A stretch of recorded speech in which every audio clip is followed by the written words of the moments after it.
नमस्कार मंडळी. तण खाई धन आणि शेतकरी फिरे वणवण. तण आल्यावर धावपळ करावी का तण येऊ नये यासाठी प्रयत्न करायचे? मी तर येऊ नये यासाठी प्रयत्न करणार. तण नियंत्रणाची सगळ्यात योग्य वेळ कोणती? पेरणीनंतर लगेच. कोणते उगवणीपूर्व तणनाशक वापरायचे? फवारणीचे प्रमाण किती घ्यायचे? त्यासाठी ही स्लाइड पहा. लक्षात ठेवा, फवारणी पेरणीनंतर 48 तासांच्या आत जमीन वाफशावर असतानाच करावी. जमीन कोरडी असेल तर तणनाशक काम करणार नाही. आता एक अत्यंत महत्वाचा मुद्दा, थोडा गमतीदारही.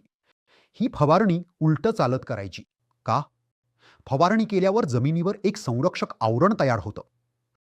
सरळ चाललात तर आपल्याच पायाने ते तुटतं. जिथे पाय पडेल तिथे तण उगवेल, म्हणजे तुम्हीच तणाला आमंत्रण दिल्यासारखं होईल. उलट चाललात तर चक्कर नाही येणार, पण आवरण नक्की अखंड राहणार आणि तण नाही उगवणार.